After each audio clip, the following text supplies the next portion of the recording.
bushwhack. Guess what I found? Flagging tape. Bit of a trail. The old logging road. Nothing. Son of a bitch. Maybe my excitement was premature. Following my compass bearing. Almost guaranteed. I'm just gonna go do 2 more loads and bring the canoe here.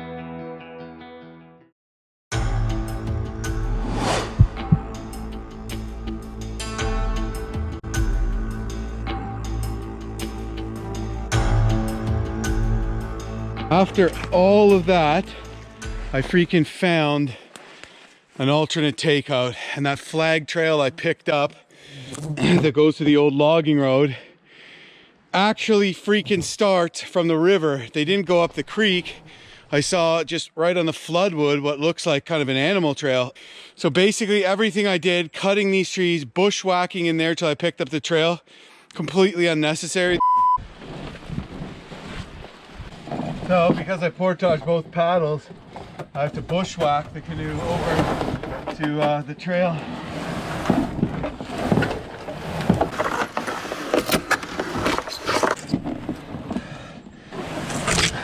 Well, we'll see how long I can actually carry here for.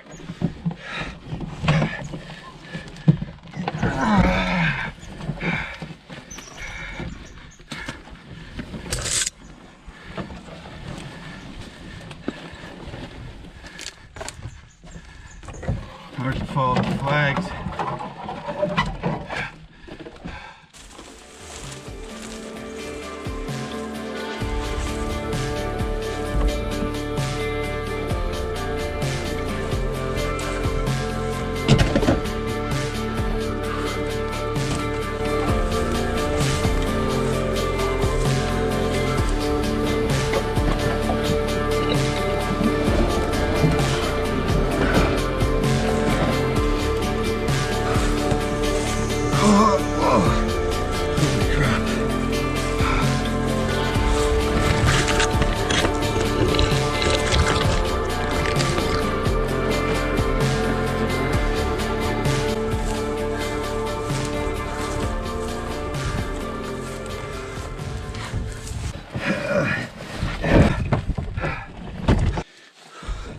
Take it easy.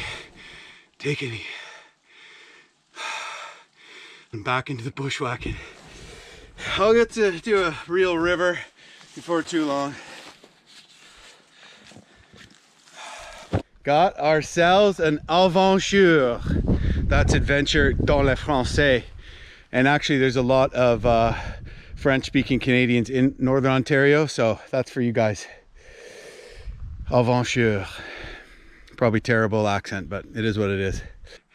I'm gonna jump on this ATV trail.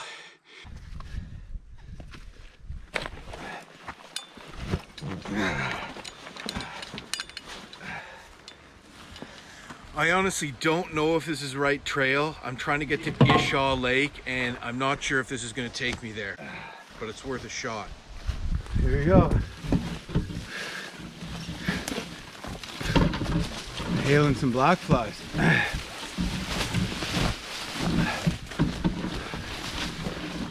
Man, this heat is not making it easier.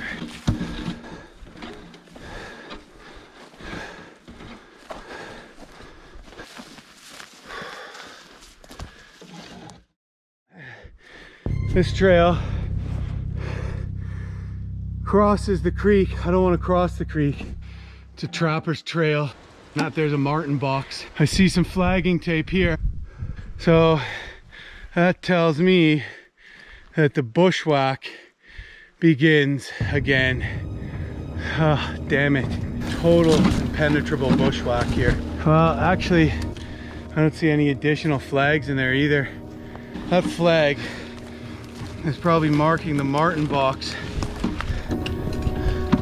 which means that maybe there's another flag here where the canoeists have cut a trail. I don't know.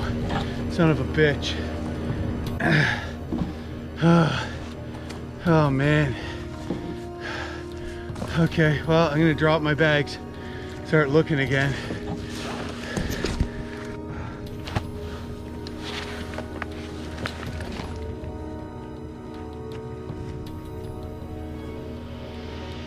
hallucinating. Thought I saw water. I didn't.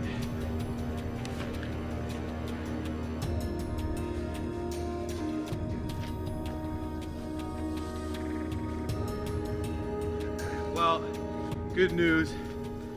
I've decided that we're still going north and that this trail does not cross the creek. It actually crosses just some other small bit of moving water, and that I can actually stay on the trail. I think it should get me most of the way there, but I really don't know.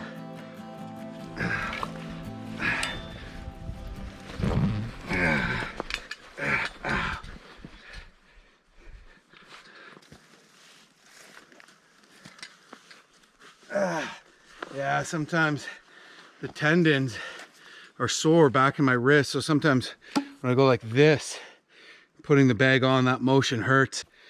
The J stroke hurts too, but that's the thing I really got to be careful, is that big kind of moving, twisting under heavy pressure. So, you know, it's a little tender right now, but as long as I'm aware of those motions, you know, I don't think that I'm going to re-injure it, or else I wouldn't have done this trip in the first place, but it's still a little concerning.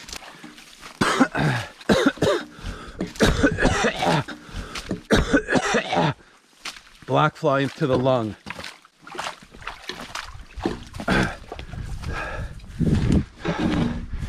Oh, easy going here.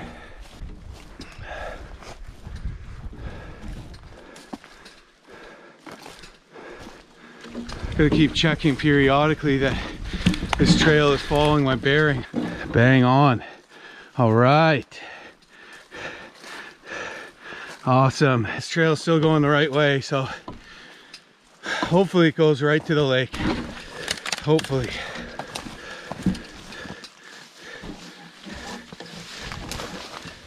And here we have some flagging tape heading into the bush, so it looks like this trail does not go to the lake, and that this is probably the trail that canoeists blazed. Still might be another trapper's line. It looks pretty cut up, so you gotta be careful, man. I don't want to walk one step further than I have to. Yeah, now my compass is pointing directly down this trail with the blazes. That's the other trail I'm following. So might drop my bags again and scout it out. I'll be faster with the other trips. Freaking never ending. So I'm guessing this is just a separate trap trail here. Could tell that was probably cut in winter because of how high it is, so probably early winter. And there's no little kind of U that animals or human animals make like on a portage trail. So even though my compass bearing is pointing this way, I'm actually going to not take this trail. I'm going to stick to this trail. Not getting any lighter.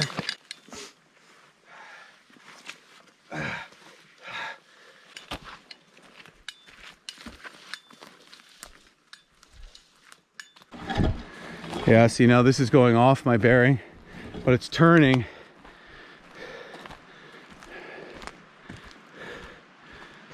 One thing here that I'm struggling against is light. So this is August and it's getting dark at about 9 o'clock. In the Yukon, didn't get dark, barely even got dark. Nearing the end of my trip, it was dark for maybe 3 hours. So it gives me a much shorter window where I can travel. Definitely you end up when you're pushing kind of struggling, trying to find camp before dark, trying to make distance, and it adds another layer of stress that you don't have when you're north of 60. Wolf print right there. Seen some wolf scat along the trail too. Scat is the nice way of saying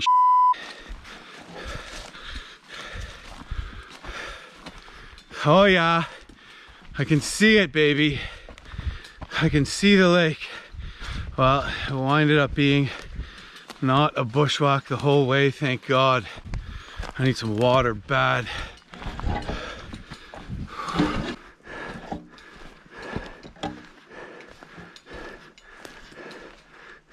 Another martin box there.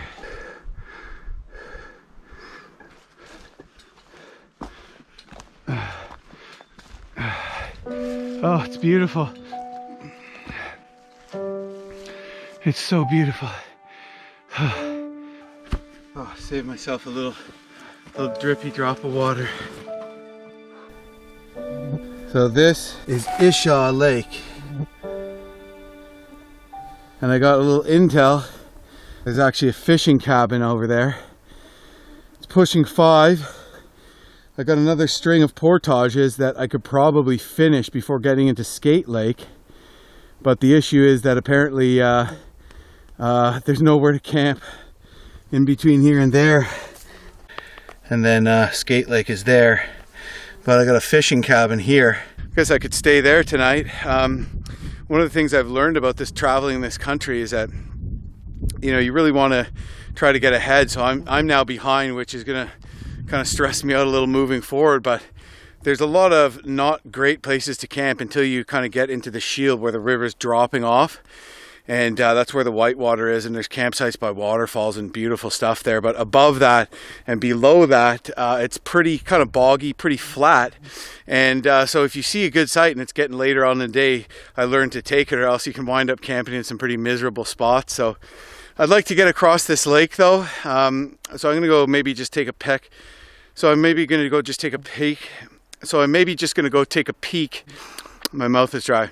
At that cabin and check it out. If not, I'll start the string of portages and probably wind up camping in a bog. Might troll for some pike through here. I want to get out of these freaking bugs first.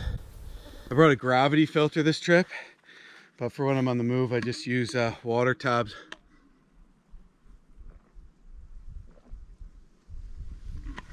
I'm gonna fill these up and tab them.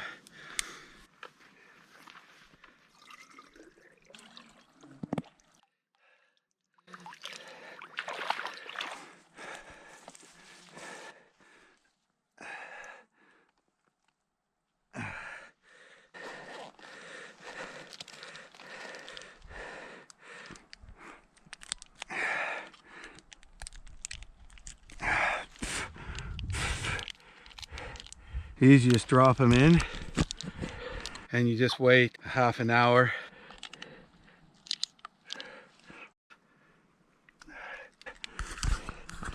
They bubble. Back for the next load.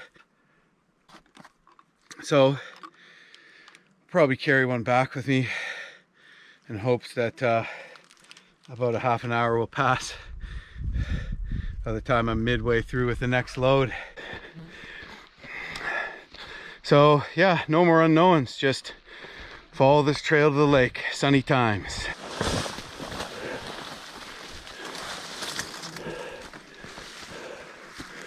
Oh man, is it ever hot in the sun.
I am exhausted. Man, this is only the first portage of the trip. It's concerning. This canoe's not light, but and I'm carrying a pack. But you know, you always gotta remember, you don't have to make it the whole way. You just gotta make it 300 meters, and then you could take a break. So that's what I do. I don't say I gotta make it 2K. I say I just gotta make it another 300 meters, and then take a break, and it seems way easier that way.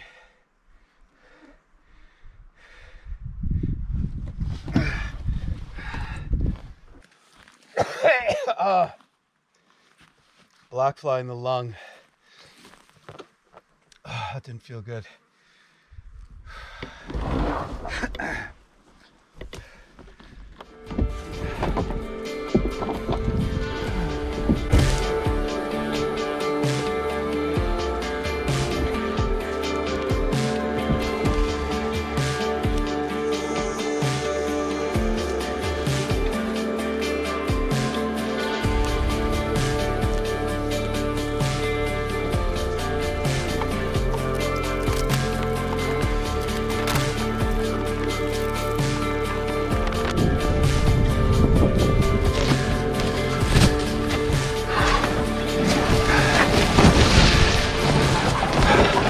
100 meters. 100 meters left.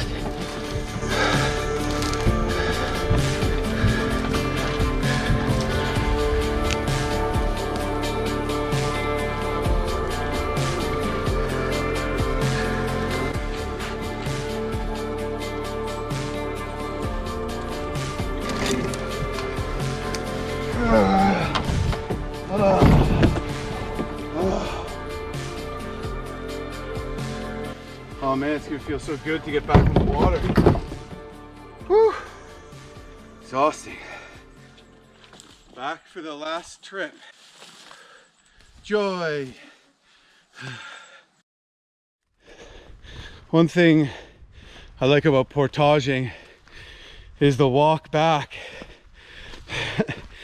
If you just single carry, which I do on shorter trips and what some people get very proficient at, not really something you can do on a whitewater trip where you have a heavy canoe, all kinds of whitewater specific gear that can weigh a lot, and many days of food and more survival gear. But one thing you can't do is enjoy the walk back, and sometimes you see some pretty cool stuff on the way. Past waterfalls, good fishing holes, you see animals and stuff like that. So as much as I hate portaging, I don't mind the walk back because it's just like a fun hike. However, at this point I'm absolutely exhausted. This portage is 800 meters. The next one I have is going to be, oh god, it's 1200, and it's going to be a freaking gong show. So if I'm tired on this one, man, I'll be tired on that one. We'll see though. Maybe it'll cool off when I do it. Maybe I'll just try to push through and do it tonight and it'll cool off. But the heat today definitely isn't helping. You really got to stay hydrated. Okay, here we go with the last load.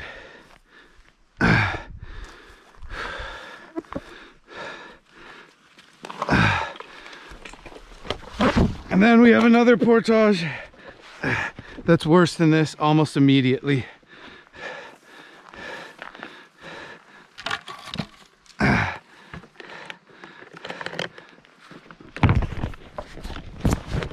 Oh, you f***. Oh, you f***. Damn it. F***ing tripod. It's falling off. Jamming me in the face.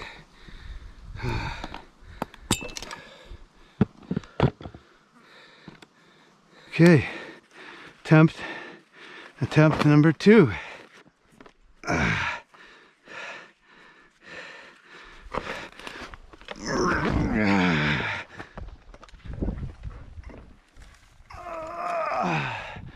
Over the valley and through the woods. To grandmother's house we go. Whoa!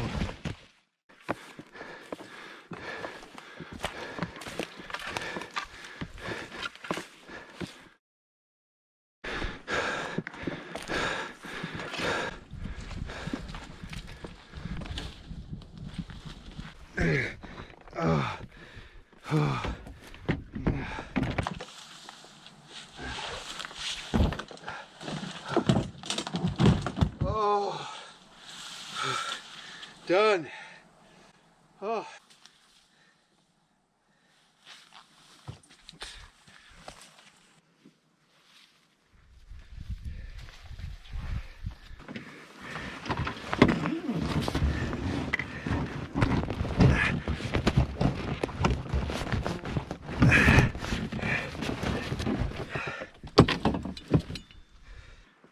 Oh, these are thick.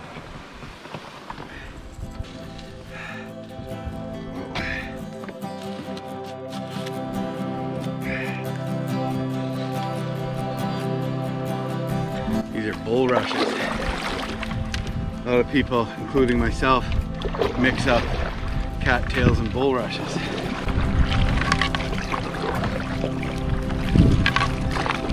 Oh man, get away from these bugs. God.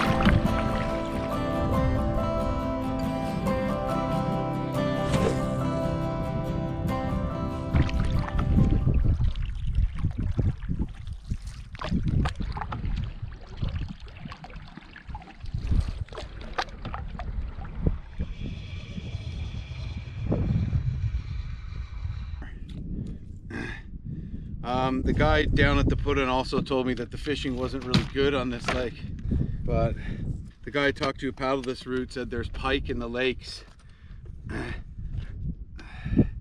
So because I've brought maybe 11 days or so worth of food, and I also planned on eating fish for dinner every night, and probably going to take more like 13 days. It'd make me feel good if I could get a fish dinner tonight and save that other chunk of food. I'm gonna throw on this little diver. It's not a super deep diver because I'm scared. I don't think this lake's that deep and I don't want to get hung up.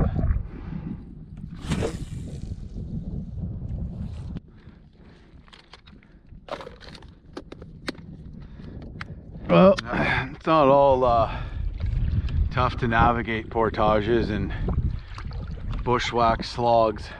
Sometimes you just cruise along with a line in the water and a tailwind. Look at this. Living the dream right now.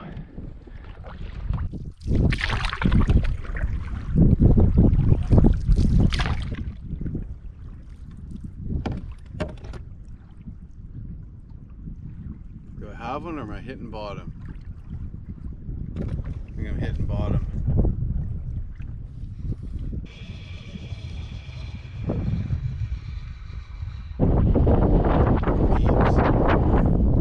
Big weed bed here. Pike hang out in weed beds, except it's hard to fish in without getting horrifically tangled.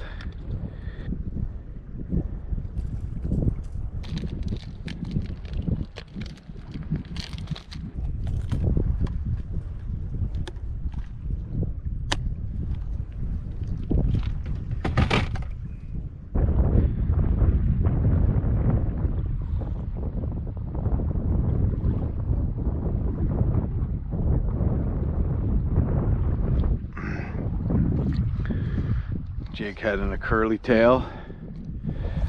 We went over that weed bed, so maybe I should throw my minnow lure back on. I thought maybe it was going to be weedy all the way to the end.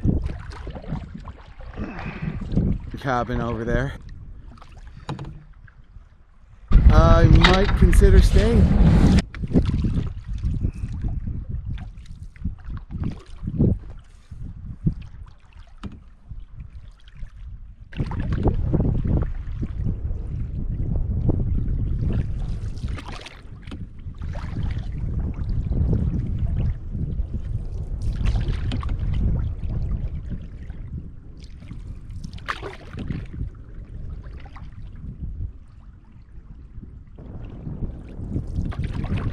Whoever owns this cabin, thank you for giving me a spot to rest my head this evening after the portage beat the living piss out of me.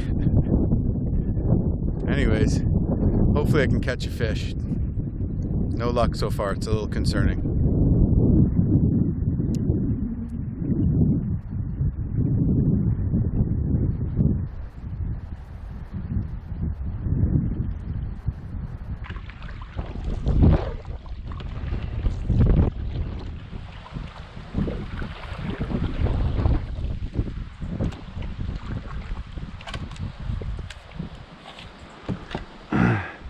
How the heck did this guy get this thing in here? Wow, that's impressive. Dock looks like it may have seen better days. I'm not gonna lie. I don't know how much stepping on it I really want to do.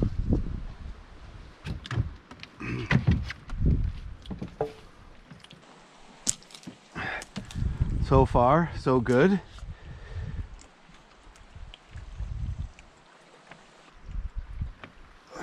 Yeah, pretty sturdy. I'll take it.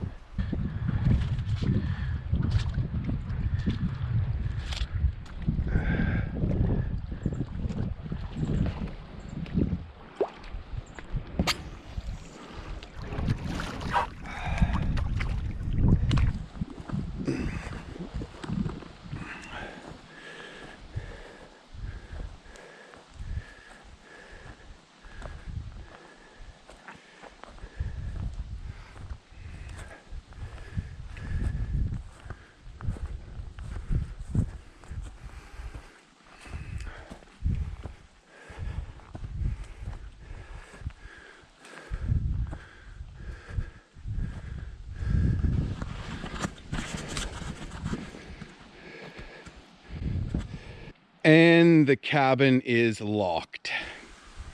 Oh well, plan B. A lot of the time people leave their cabins open. Beautiful little spot this guy's got here. And yeah, I'm getting later in the day, so I'm gonna have to find a spot somewhere. Might go and check out the portage trail. It's about 6, so cutting it a little late here.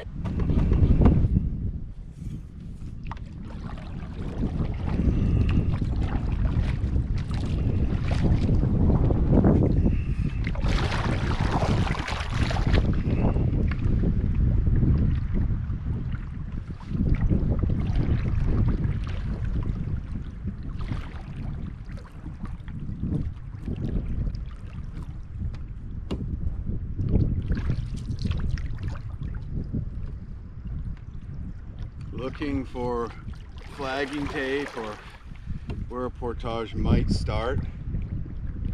Aha! There it is. That's it. That's gotta be it. It's nice that someone flagged this, or else you know, I'd be just basically bushwhacking through. There might be old trails or something like that, but I can imagine for the most part they'd be overgrown. So yeah, interesting route this is, but that's got to be it. I don't know what else that could be. It's not exactly where I have it marked, but it's just down from it. So I'm gonna jump out. I might actually just camp here, or we'll see. I might carry some of my stuff down, maybe the canoe, and then make camp. But like I said, it's getting late in the day.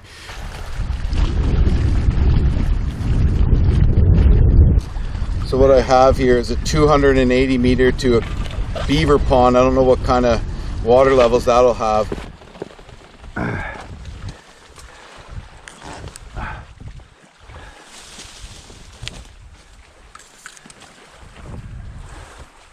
Look at that. A real takeout and everything.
Well, it ain't gonna be easy. I'll tell you that right now. Blowdowns. I hate these things.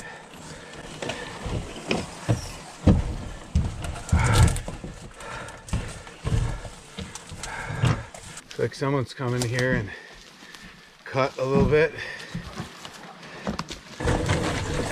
Imagine trying to follow the canoe through this dense stuff here.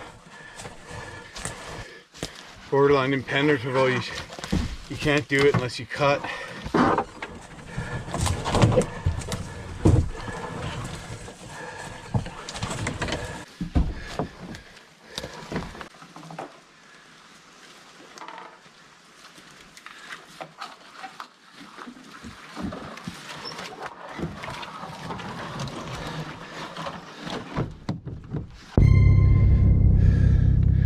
Oh, there was a beaver pond here.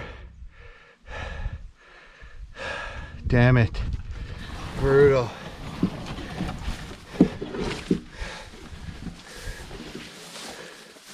Oh my goodness.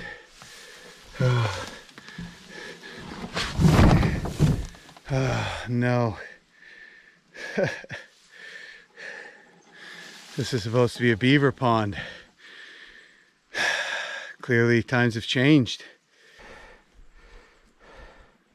Well, I think that's going to be it for today then. It's getting late. They smell wild mint though.